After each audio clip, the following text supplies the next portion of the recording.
Hey guys, thanks for joining me today. Today we are going to be talking about gross domestic product. Gross domestic product. Very, very critical to the study of macroeconomics and understanding whether or not a country is growing or shrinking or whatever the economic conditions of a country are. Gross domestic product is going to be critical for us to understand it. So let's just go ahead and dive right on in. All right, so gross domestic product, or GDP, clearly defined. GDP is the market value of all final goods and services produced in a given place in a given period of time.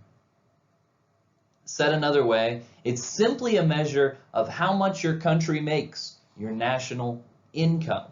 National income. So let's break down this definition just a little bit. Let's dive on in here. And so the market value, market value is of course referring to the price that you can actually get for something if you wanted to sell it. So not the sticker price, but what it actually sells for. Of all, so we're talking about literally everything that can be picked up by our measurements. This won't include a few key omissions. So anything done in different black markets, we've talked about a couple different kinds of black markets, so anything done in black or shadow markets is not going to be picked up. And also, a lot of productivity that happens in the home is not going to be picked up. So if I make myself a sandwich, all the components of that sandwich that I purchase are picked up in GDP, but the value that I add putting the sandwich together is not picked up in our understanding of GDP, at least not as it gets measured, right? Of all final goods and services. So of course, goods and services are the products and services, the physical things, and then the labor that we buy from other people, right? And when it says final here, this is referring to the idea that it's not somewhere along the production route that these goods and services are sold. So we're not looking at the steel that gets sold to Ford so that they can make their cars. We're just looking at the sale of cars, the final, the last sale as it goes from the company that's selling it, the firm, to the customer that's buying it to use it, right? Produced in a given place, usually in a country, but we can also think of states, individual states as having GDP, and in a given period of time, usually a year, but also measured on the quarter or on the month. Could, I suppose, even do it on the week or on the day. Be a little harder to get that specific with it. But again, GDP you can think of as our national income. So here's a formal definition, but a simple definition would be national income. How much does our country make? GDP has four components: consumption, investment, government purchases, and net exports. We can express this as a formula here.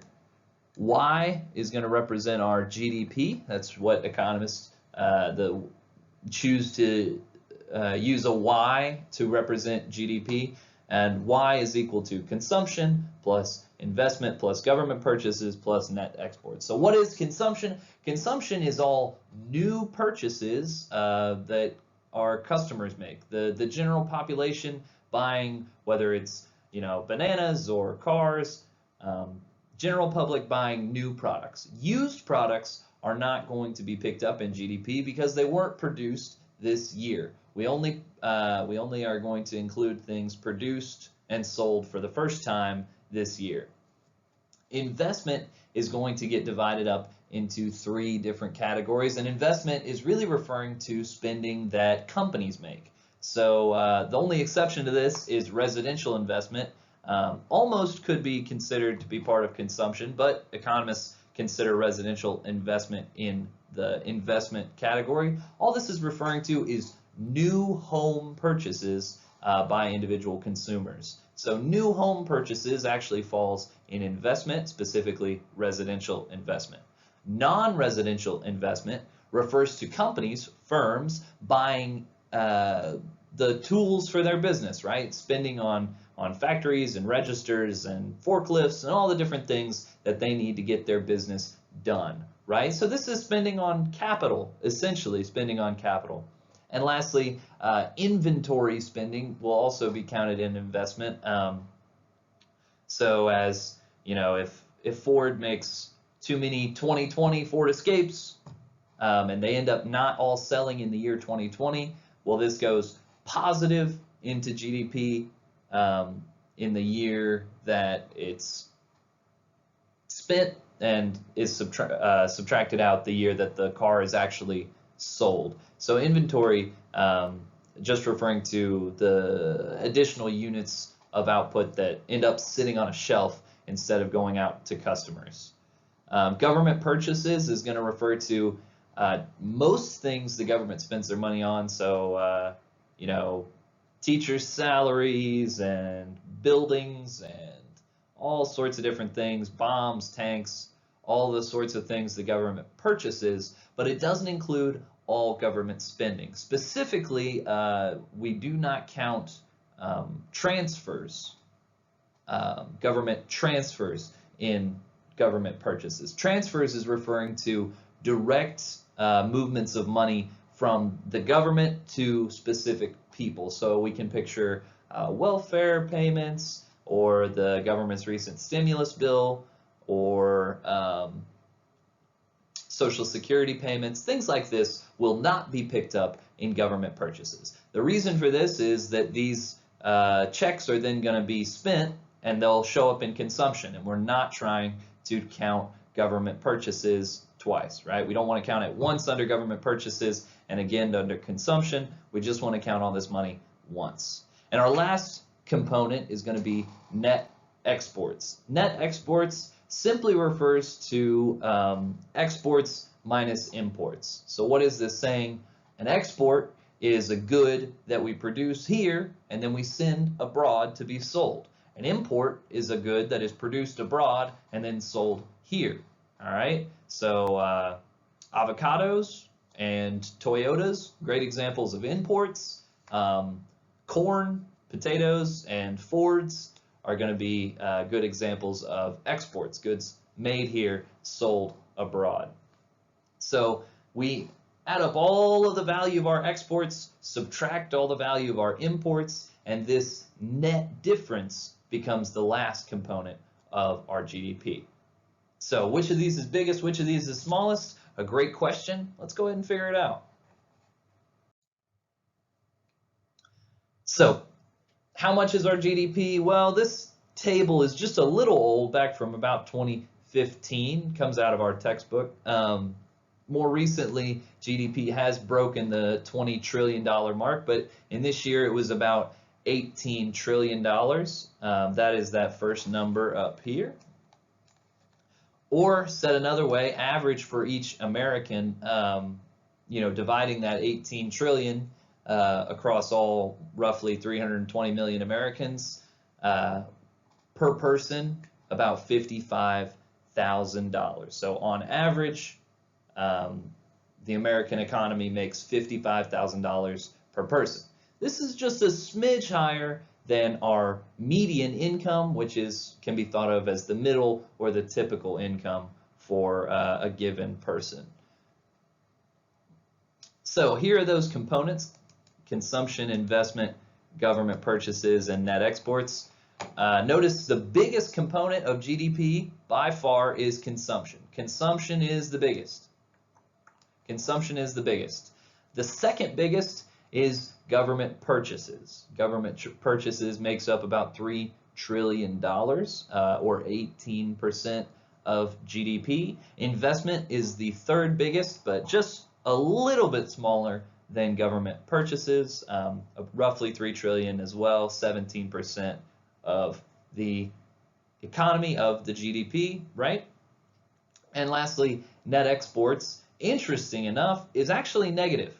It's negative. Recalling from the last slide, net exports just means exports minus imports. So all that this is saying, the fact that it's negative, is saying that our exports are actually smaller than our imports. More goods come into the country than go out. Or I should say the dollar value of all goods coming into the country is bigger than the dollar value of all goods leaving the country, right? Imports for the United States are currently larger than exports.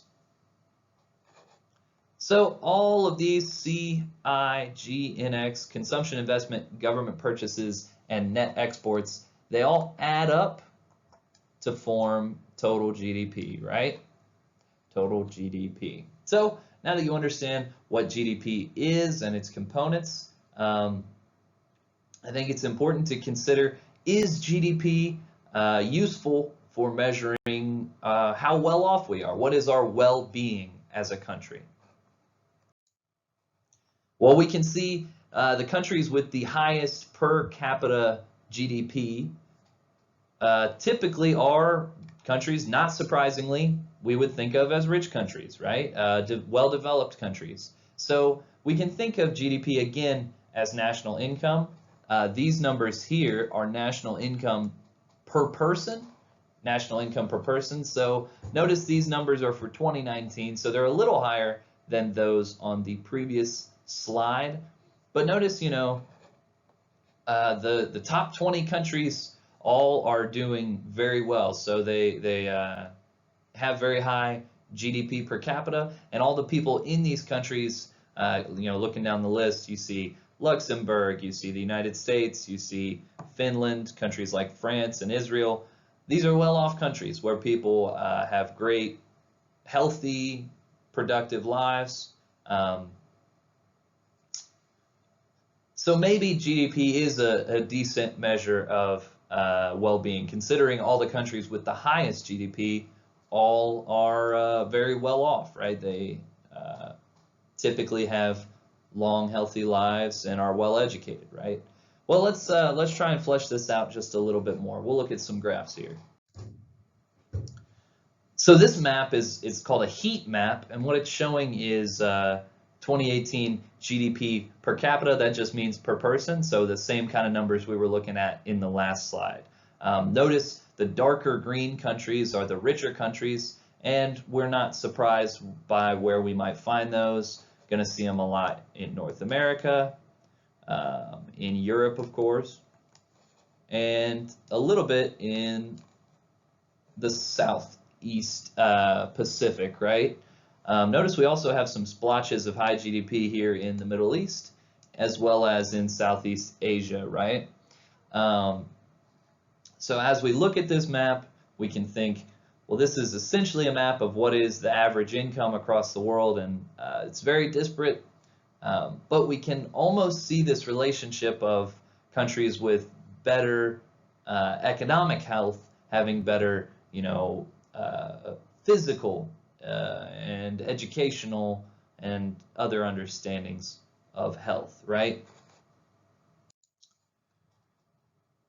This map this graph fits GDP per capita against life expectancy at birth. So this y-axis is life expectancy and this x-axis is GDP. So we notice the higher the GDP, so the closer you get out here to these, you know, richer countries, the higher the life expectancy at birth. So not surprisingly, people living in wealthier countries, countries with higher national income per person, typically have higher life expectancies at birth. Now this isn't universally true, but it is a strong general trend. We see this is also true of average years of schooling against real GDP. So over here, average years of schooling, and over here, GDP, right? On the x-axis, GDP per capita. And again, no surprise, we see higher GDP per capita associated with higher average years of schooling. People in wealthier countries can afford to go to school longer. And in turn, as you guys know, since you're completing this class, probably with the goal of increasing your long run, your lifelong income, as you probably know, once you are educated, then there's this kind of feedback loop where it helps you make more money. So wealthier countries become better educated, which makes them in turn even wealthier countries, right? And according to surveys rating satisfaction with life on the y-axis and real GDP on the x-axis, we see this same kind of result. Richer countries with higher GDPs also rate themselves as being more satisfied with their life. And again, this is generally true. We notice some countries with middle to low GDP, like Brazil and Mexico, have very high measures of well-being, satisfaction with their life. So is GDP a perfect measure for well-being? No, it's not. But here's the deal. Countries with high GDP, with high national income, can buy more healthcare. They can buy more education. They can buy more social programs to help the least of these, those with the lowest income in their countries. So these kinds of things make it easier to be a well-developed country with strong satisfaction, with strong well-being. I think, believe former Senator Robert F. Kennedy said this very, very well. He said, GDP does not allow for the health of our children, the quality of their education, or the joy of their play. It does not include the beauty of our poetry or the strength of our marriages, the intelligence of our public debate, or the integrity of our public officials. It measures neither our courage nor our wisdom, nor our devotion to our countries. It measures everything, in short, except that which makes life worthwhile. And it can tell us everything about America, except why we are proud that we are Americans. That's famous President John F. Kennedy's brother, Robert F. Kennedy, right? And I think he put this very well. GDP is a measure of national income. So if your only understanding of well-being is how much money you're making, then GDP may be the best understanding of well-being. But there's some other stuff worth taking into account, right? So there you have it. GDP, its components, what it is, what makes it up, what this looks like as far as fractions of what is consumption bigger, is government spending bigger, this kind of thing. And lastly, is it a great measure for well-being? And we see some very strong arguments on both sides. All right, that's about it on GDP this week. Thank you guys so much. I will catch you next time.